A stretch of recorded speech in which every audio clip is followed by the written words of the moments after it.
Minato Namikaze has been one of the most popular characters in the series. He's a fan-favorite character for a lot of people. But despite that, we still know nothing about him, his past, or his parents, and this is the topic I'm going to talk about today. But before we talk about it, I want to ask you guys to make sure to like the video and subscribe if you enjoy. Have a great day. Now let's jump into it. Before we get started talking about his parents, let's talk about Kishimoto's original intention for Minato's character. I started watching Naruto in 2006. I was only a kid when Naruto Part 1 was airing on my TV, and during that time, I strongly believed that Minato was the strongest ninja in the history of Naruto. And I think back then, it was quite obvious that Minato was constructed to be the most powerful character and the archetype for the noble, powerful, and admirable Hokage, whose steps Naruto was going to follow until the end of the series. Part 1 and the early Shippuden built Minato's hype to impressive levels before it was decided that Hashirama was going to be the strongest Hokage, a retcon that only happened out of necessity. Hashirama needed to be overpowered because he had to rival Madara Uchiha, who was going to be the final villain of the series long before Kaguya was conceived. There were a lot of hints that suggested that. Firstly, for most of the series, including Shippuden, we were led to believe that the unleashed full nine-tailed fox was the most powerful, dangerous, and evil being in the world, the supreme incarnation of evil that everybody was scared of. It was said that the fourth Hokage was the one who defeated it, and it was stressed that nobody else could have done it. Minato was the archetype of the self-sacrificing hero. Secondly, when Hiruzen and Anko were discussing Orochimaru, Hiruzen claimed that nobody in the Leaf Village, not even himself, was capable of opposing him, to which Anko responded that the fourth Hokage could if he was alive. Thirdly, when Orochimaru summoned the corpses of the past Hokage, Hiruzen was fine with the prospect of fighting the first and the second, as though they were safely below him, but was terrified when he saw the coffin of the fourth and hurried to prevent it from opening, whereas he did nothing to stop the previous two. Then the reanimated first and second Hokage began spawning their jutsu against Hiruzen for a while, but they couldn't accomplish much. Nobody was particularly impressed, and Hiruzen only admired Hashirama's technique because it was the technique he used to build the village, not because it was too powerful.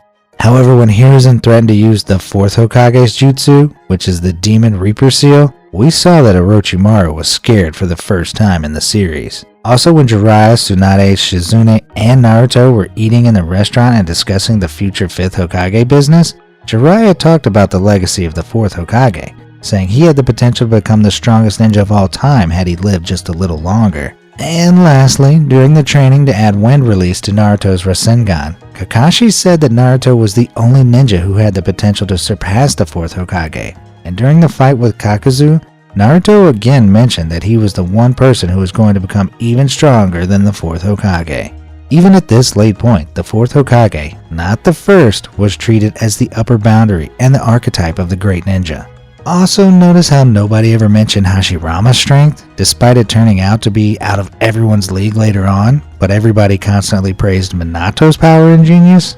He was built entirely on hype for the biggest part of the series. He was almost the Sage of the Six Paths equivalent in Part 1, a sort of mythological figure that everybody admired and hyped, but that we never actually saw since he died long ago. Because the series became much longer than originally expected, Kishimoto had to create new concepts and recycle old ones. Keeping Minato as the strongest was no longer viable after a certain point in time because he had already milked Minato's potential to the limit, but still had a long story ahead of him to write. New characters must, as a general rule, surpass the previous ones in order to maintain the steadfast tendency of growth. And since he had milked Minato at the beginning, he had to resort to the still underdeveloped Hashirama and Tobirama for more. This is also the reason why the nine-tailed fox ceased to be the strongest force of evil. Right now, Minato's parents do not really have any significant role in the series. But it wasn't always like that. As I said earlier, the creator of Naruto, Masashi Kishimoto, had different ideas about Minato Namikaze and his role in the series. In 2008, he gave an interesting interview to Shonen Jump magazine, where he was asked, "Now that it's officially known that Yondaime is Naruto's father, will you show more of Minato?" And he answered, "Yes, definitely. I actually wanted to reveal more about Yondaime earlier, but other characters were in development and some fights still had to be dealt with." And then he was asked, "While we're at it, could you please tell us if Minato was the strongest shinobi that ever lived?" and he gave a very interesting answer to that, saying that it's a tricky question. As far as dead shinobis go, then yes, he's the strongest. I'd say that Sandaime shares the number 1 spot with him. In terms of living shinobis, I'd have to say no, without going into too much detail. There are a couple of shinobis who are stronger than him. Later that year, he also stated that the 4th Hokage's secret and bloodline would be revealed, implying that Masashi Kishimoto intended to make Minato's parents relevant, but he later changed his mind. One thing is clear. Even if he intended to make Minato's parents relevant, it appears they were dead from the start of the story, because if they were alive, I'm pretty sure they would have taken care of their grandson. Living with grandparents is not something uncommon in the Naruto world, since we know that Obito lived with his grandmother. Either way, Minato's parents have to be extremely powerful because every Hokage comes from an extremely strong family. For example, Batsuma Senju was Hashirama and Tobirama's father, who was presumably a very strong ninja. Hiruzen Sarutobi was the son of legendary Sasuke Sarutobi. Tsunade is the grandson of Hashirama Senju and Mito Uzumaki. Kakashi is the son of Sakumo Hatake, the White Fang. And Naruto is the son of Minato and Kushina. Because of that, I don't think that Minato was an exception to that. Also, it seems like Kishimoto had an idea for the Namikaze clan. We know that in Naruto, physical characteristics play a very big role in making clans distinguishable from each other.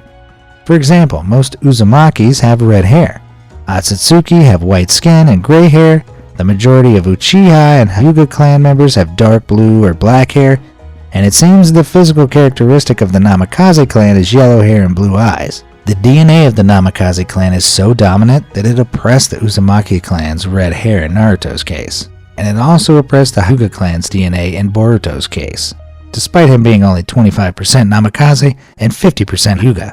Deidara could also be from the Namikaze clan since he shared both of these traits, plus we don't know his surname, so who knows. Also in the 5th volume of the Naruto manga, Rock Lee is regarded as one of the many student ninja from foreign villages who have traveled to the Hidden Leaf for the Junior Ninja Selection exams. It seems foreign ninja students are not common in the Hidden Leaf. And who knows, Minato's father could be from another village, who has traveled to the Hidden Leaf for the Junior Ninja Selection exams, and just like Rock Lee, later stayed in the village. That could be the reason why Namikaze is such a rare surname in the Hidden Leaf. We know that clans in Naruto in most cases have their own unique abilities that are passed down to generations. At first, Kishimoto had an idea of the Namikaze clan, and the unique ability of that clan could very well be space-time ninjutsu. Because according to the second Naruto data book, which was written by Masashi Kishimoto, Minato was the original creator of the Flying Thunder God, but he later changed his mind in favor of giving that technique to Tobirama Senju. At first, it seems that Kishimoto wanted the Namikaze clan to exist, but he later changed his mind. Also, if I recall correctly, Masashi Kishimoto mentioned in 2010 that he was thinking about doing a spin-off about Minato Namikaze, where he would be much younger and intend to draw Minato as a child, but this idea remained an idea, and we have yet to see any updates on it. Anyway, I guess that's all for today. What do you think of Minato Namikaze and his parents? Let me know in the comments down below. I hope this was informative. Make sure to check out our other videos if you like this one. Shinzumaki out. Peace.